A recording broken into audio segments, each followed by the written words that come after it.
I was speaking with Beth before we started, and I cycled off the board at Nourish Phoenix last summer or fall, and Nourish was helped considerably during the pandemic because the Arizona National Guard came in at a time when we lost volunteers. Those regular groups that you would hear about would have our Monday or Tuesday volunteers, et cetera. Many of them were people who were themselves medically vulnerable and were not able to be there during the pandemic. As the pandemic has abated to some extent, the National Guard is no longer coming down, but it is a challenge to bring volunteers back, and so that is definitely an area for people to keep in mind if you are able to volunteer at Nourish Phoenix.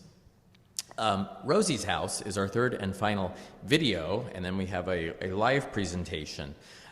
Rosie's House was founded a little more recently and has been a great part of the musical tradition of Trinity Cathedral in the community over the decades. And also we have Becky Bell Ballard, who is here from Rosie's House, who was also my colleague in the Valley Leadership Class 37, which if you are familiar with the organization Valley Leadership, you're supposed to say after that immediately, best class ever.